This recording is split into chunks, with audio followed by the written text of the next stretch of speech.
What is going on, friends and fans? Ryan Dohrn here, your friendly neighborhood sales coach, and we're answering your listener questions sent in to ryan@ryandohrn.com. All right, next question comes from Maggie down in Dallas-Fort Worth. Hey, Maggie. Ryan, my question is, going old school. You talk about old school sales strategies and how they usually don't work, but what are some of the old school strategies that you still employ or deploy today? Maggie, really great question.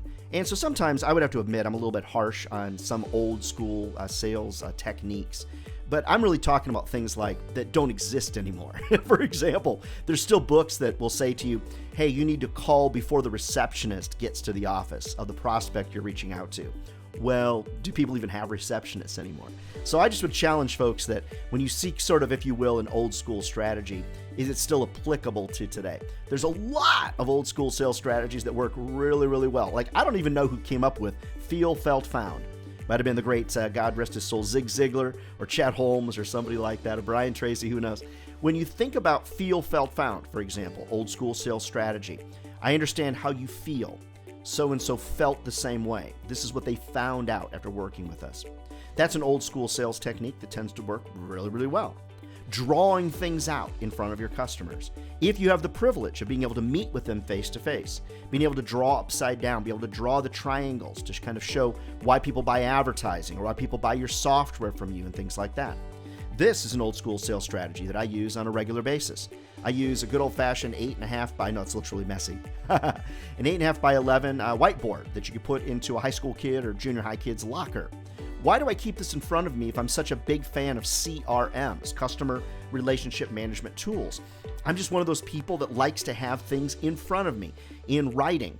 Like, I've got a bunch of notes that are written down here. I've got listener questions that I'm reading that I actually print out. I've got a whiteboard over here that I write on, and I'm not an old person. So old school doesn't necessarily mean old in age as much as it means, does it still apply to the circumstances of the day today? Like if someone says, call before the receptionist arrives at the office. Well, do they actually even have a receptionist? People will say, well, don't even use the phone. Why even use the phone? Why leave a voicemail? No one listens to voicemails. Well, it's not an old school sales strategy. It's just smart. Pick up the phone. You're 10 to 15% more likely to have a good conversation about sales if you actually get somebody on the phone, just as an example. Now, I had somebody that said, old school is leaving voicemails. Nobody leaves voicemails anymore. Well, why not? I like voicemails. I use them to get a better reply to the email that I just sent. I don't even ask people to call me back. Now, that's sort of old school in my book. They're not going to call you back, so why do you ask them to call you back? I use a voicemail and say, hey, Bill, I sent you an email with the subject line such and such. If you give me a quick reply, I'd appreciate it. You don't even need to call me back because they're not going to call you back if they don't know you. So it's not about old school versus new school as much as it is about relevance to the sales world that you live in today, Maggie and everybody else. What does that world look like? And are you using the best skills and strategies out there to be highly successful? See, my programs are low pressure, high finesse, because I don't believe that high pressure sales actually works in almost anything that I sell today. But I have a lot of strategies. There's a lot of high finesse that's involved in it. Maggie, I hope that's helpful to you. There's a lot of good old school strategies that are out there. And once you get a little gray hair, like Uncle Ryan here, then you'll start really deploying all of those strategies to see what works. And that really is an important part of it, seeing what works. Keep your listener questions coming to ryan@ryandohrn.com.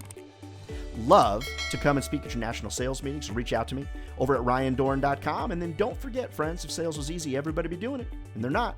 We're not crazy. It's a great career. It'll feed your family for a lifetime.